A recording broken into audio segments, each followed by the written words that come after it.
अनंताय नमः। नमस्कार दोस्तों, मैं भावनी मिश्रा अपने चैनल में आप सभी का एक बार फिर से स्वागत करती हूँ। कैसे हैं आप लोग?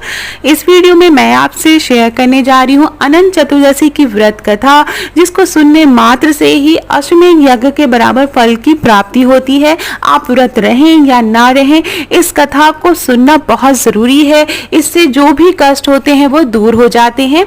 और साथ ही मैं बताऊंगी पूजा का शुभ मुहूर्त। तो चलिए वीडियो शुरू करते हैं।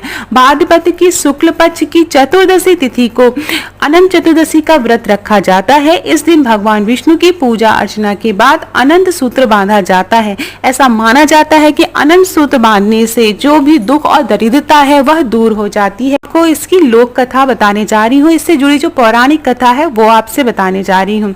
पौराणिक ग्रंथों के अनुसार प्राचीन समय में सुमंत नाम के एक ऋषि हुआ करते थे। उनकी पत्नी का नाम था दीक्षा।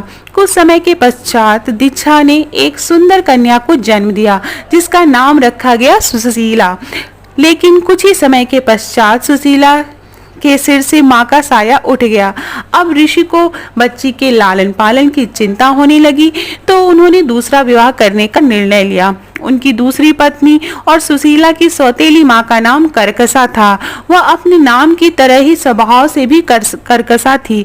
जैसे तैसे प्रभु कृपा से सुशीला बड़ी होने लगी और वह दिन भी आ गया जब ऋषि सुमंत को उसके विवाह की चिंता सताने लगी। काफी प्रयासों के पश्चात कौंडिन्य ऋषि से सुशीला का विवाह संपन्न हुआ, लेकिन यहाँ भी सुशीला को दरिद्रता का ही सामना करना पड़ा। उन्हें जंगलों में भटकना पड़ रहा था। एक दिन उन्होंने देखा कि कुछ लोग अनंत भगवान की पूजा कर रहे हैं और हाथ में अनंत रक्षा सूत्र भी बांध रखा है। सुशीला ने उनसे अनंत भगवान के व्रत के महत्व को जानकर पूजा का विधि विधान पूछा और उसका पालन करते हुए अनंत रक्षा सूत्र अपनी कलाई पर भी बांध लिया। देखते ही देखते उनके दिन फिरने लगे। कौंडिन्य ऋषि में अहंकार आ गया कि यह सब उन्होंने अपनी मेहनत से निर्मित किया है। काफी हद तक सही भी था, प्रयास तो बहुत किया था। अगले ही वर्ष ठीक अनंत चतुर्दशी की बात, सुशीला अनंत भगवान का शुक्रिया कर उनकी पूजा आराधना कर अनंत रक्षा सूत्र को बांधकर घर लौटी तो कौंडिन्य को उसके हाथ में बंधा हुआ अनंत धागा दिखाई दिया और उसके बारे में पूछा। सुशीला ने खुशी खुशी बताया कि अनंत भगवान की आराधना कर यह रक्षा सूत्र बंधवाया है। इसके पश्चात ही हमारे दिन बोहरे थे। इस पर कौंडिन्य खुद को अपमानित महसूस करने लगे कि उनकी मेहनत का श्रेय सुशीला ने अपनी पूजा को दे दिया। उन्होंने उस धागे को उतरवा दिया और उसे अग्नि में डाल दिया। इससे अनंत भगवान रुष्ट हो गए और देखते ही देखते कौंडिन्य अर्श से फर्श पर आकर गिर गए।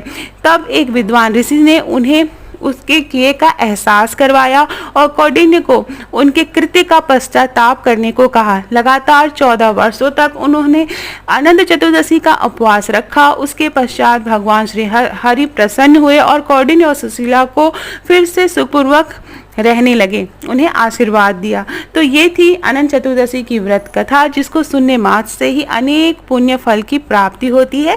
आशा करती हूँ आपको मेरा वीडियो पसंद आया होगा। पसंद आया हो तो प्लीज़ अपने दोस्तों और प्रियजनों के बीच जरूर शेयर करिएगा। बहुत बहुत धन्यवाद ये वीडियो देखने के लिए।